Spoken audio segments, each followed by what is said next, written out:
नहमदहु व नसल्ली अला रसूलिन करीम अम्मा बाद वाउज़ु बिल्लाहि मिनश शैतानिर रजीम बिस्मिल्लाहिर रहमानिर रहीम रब्बि इश्रह ली सदरी व यस्सिर ली अमरी वहलुल उक़दतम मिन लिसानी यफ़क़हू क़ौली रब्बि ज़िदनी इल्मा व अमला रब्बि यस्सिर व ला तुअस्सिर व तम्मम बिल खैर।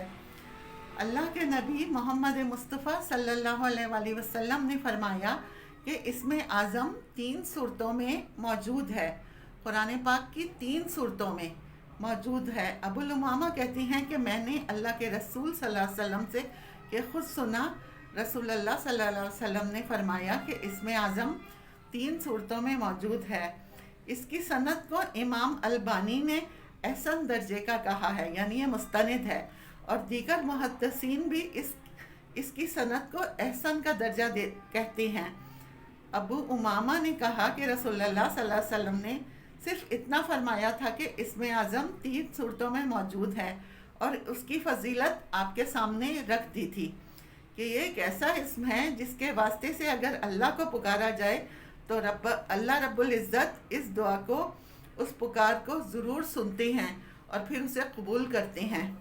यानी अल्लाह ने अपने ऊपर ये वाजिब किया हुआ है कि जब भी मेरा कोई बंदा इसमें आज़म का नाम लेकर इसमें आज़म के ज़रिए मुझे पुकारेगा, मैं उसकी पुकार का जवाब दूंगा। अबू उमामा ने कहा कि रसूलुल्लाह सल्लल्लाहु अलैहि वसल्लम ने इतना फरमाया था कि इनमें से एक सूरह अल-बकरा है, दूसरी सूरह आले इमरान है और तीसरी सूरह तौहा है। तो अबू उमामा ने जब ये हदीस सुनी वो इसे पढ़ने लगे।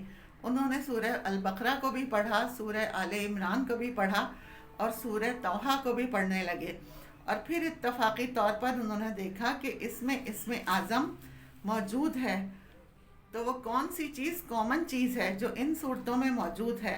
उन्होंने कहा मैंने सूरह अल-बकरा को पाया, अल्लाहु ला इलाहा इल्लहु अल हय्युल क़य्यूम। उन्होंने सूरह आले इमरान को उठाया, अलिफ लाम मीम अल्लाहु ला इलाहा इल्लहु अल हय्युल क़य्यूम मिला। उन्होंने सूरह तहा को उठाया, उसमें भी यही मिला। अब जब उन्होंने ये बात ताबीन और तबा ताबीन को बता दी कि इसमें आज़म जो तीनों सूरतों में कॉमन नज़र आता है वो अल हय्यु है और अल क़य्यूम है, तो उल्मा ने कहा कि बेशक अबू उमामा ने सही कहा, क्योंकि इन नामों के अलावा कोई ऐसी चीज़ नहीं जो तीनों सूरतों में कॉमन हो। अल हय्युल और अल क़य्यूम मिलाकर एक इसमें आज़म मुकम्मल होता है।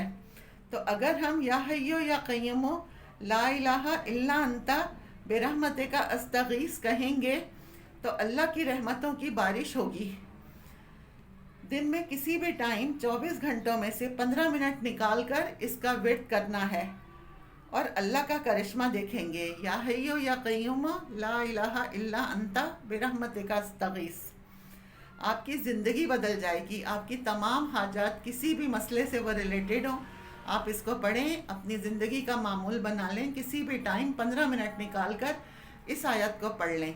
इंशाअल्लाह ताला आप अपनी ज़िंदगी में देखिएगा कि कितनी तब्दीलियाँ रूनुमा होती हैं। बस ये है कि लग कर इसको पढ़ना है, नागा नहीं करना है। अल्लाह ताला हमारी और आपकी तमाम ज़रूरियात पूरी करे, तमाम परेशानियाँ दूर करे, हमें साबित कदम रखे और अमल करने वाला बनाए। आमीन। व आखिर दावाना अनिल हम्दुलिल्लाहि रब्बिल आलमीन।